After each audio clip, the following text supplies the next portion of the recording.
Good morning, student. Class 7th, Sanskrit, chapter number 16. षोडशः पाठः, page number 68.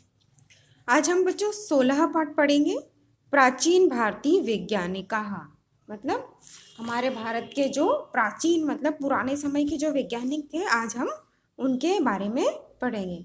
यहाँ पर दिया हुआ जैसे कि पिक्चर में आर्यभट्ट के बारे में दिया हुआ है, भास्कराचार्य, सुश्रुत, मतलब ये सभी वैज्ञानिक थे हमारे प्राचीन पुराने टाइम के. तो आज हम इनके बारे में पढ़ेंगे.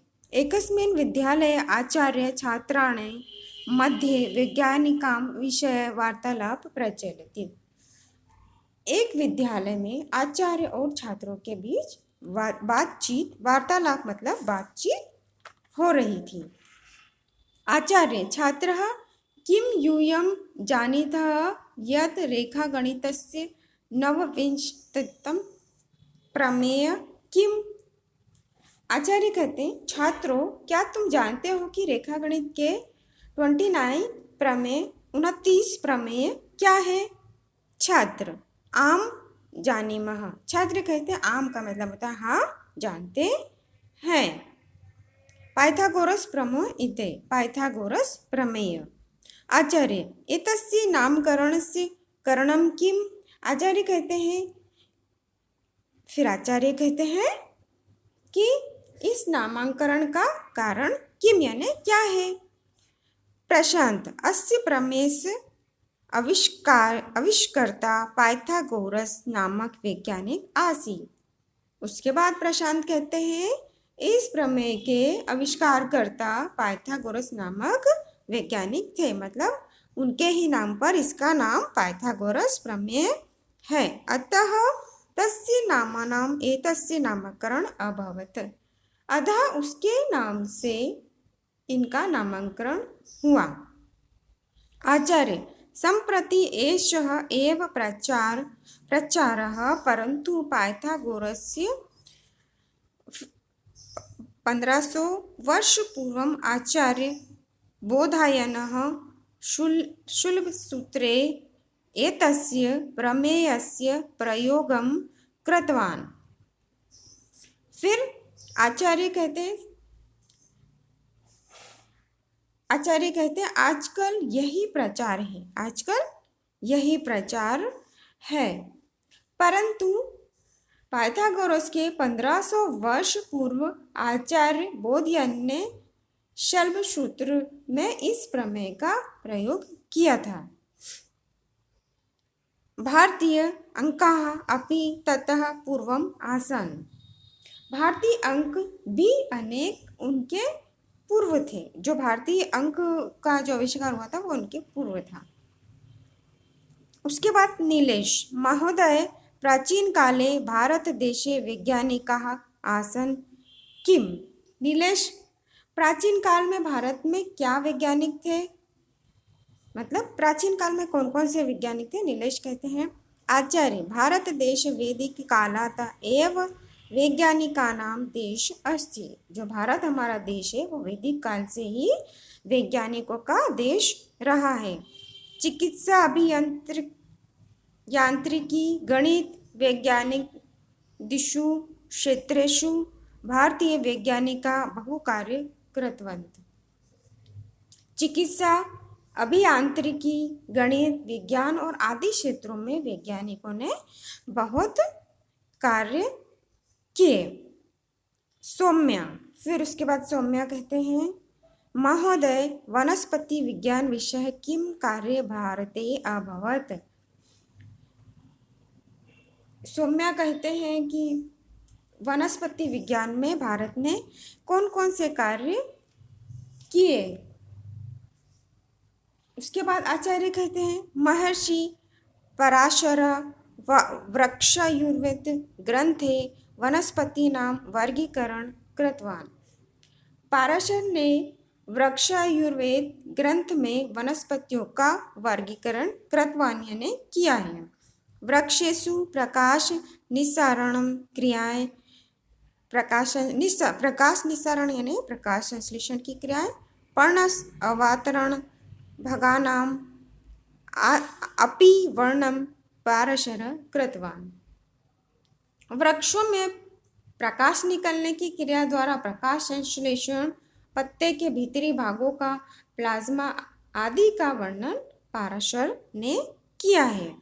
अर्जुन, प्राचीन काले विद्युत कोश अपि आसीत् किम। बैटरी, विद्युत कोश मतलब बैटरी। प्राचीन काल में क्या विद्युत कोश यानी बैटरी भी थी? आचार्य,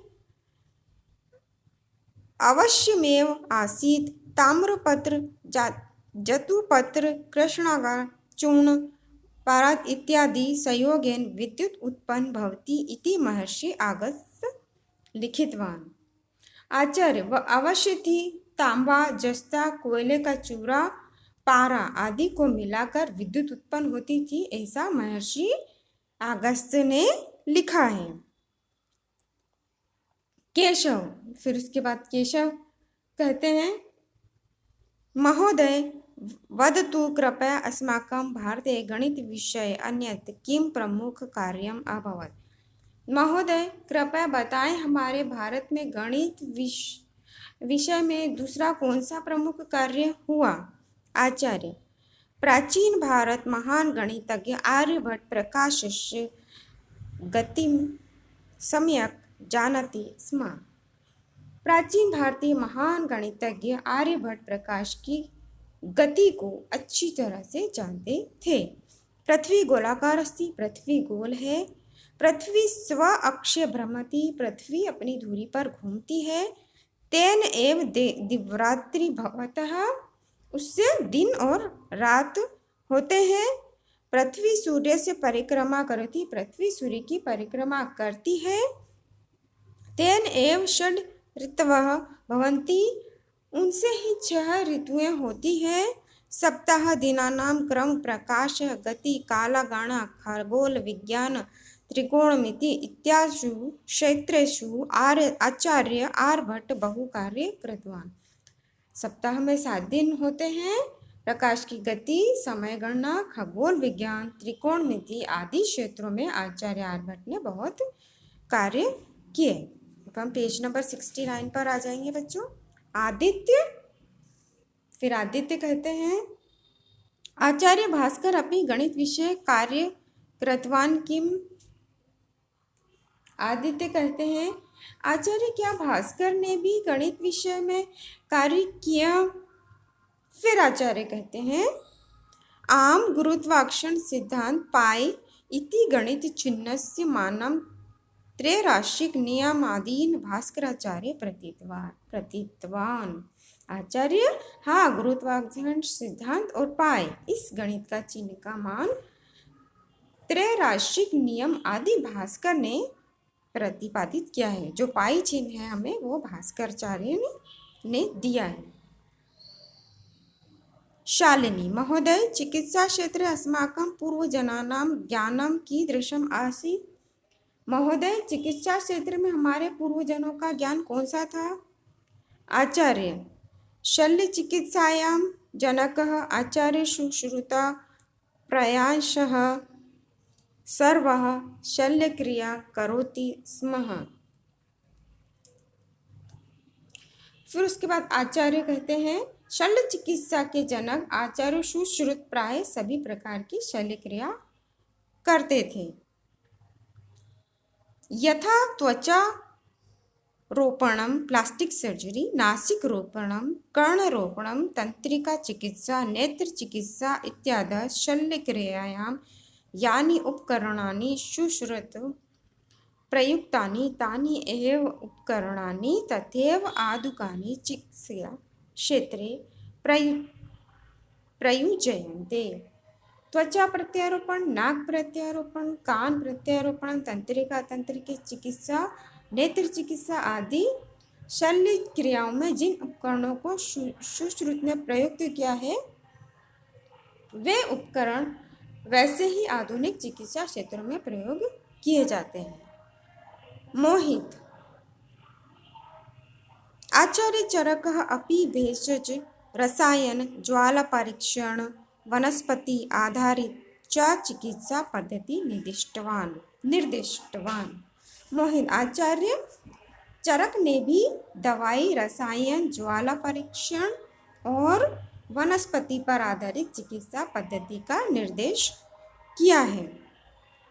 गरिमा महोदय, प्राचीन भारतीय वैज्ञानिकानां नामानि तेषाम् आविष्कारः च विस्तरेण कुत्र लभन्ते। गरिमा कहती, महोदय,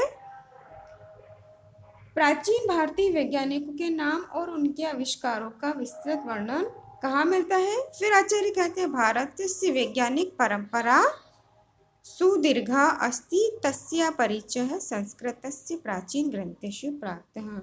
भारत की जो वैज्ञानिक परंपरा है विस्तृत है, उनका परिचय संस्कृत के प्राचीन ग्रंथों में प्राप्त होता है। तो बच्चों, ये आपका पाठ 16 हो गया, जिसमें भारतीय वैज्ञानिकों के प्राचीन मतलब पुराने समय जो हमारे भारतीय वैज्ञानिक थे उनके बारे में बताया गया है। ओके बच्चों, थैंक यू।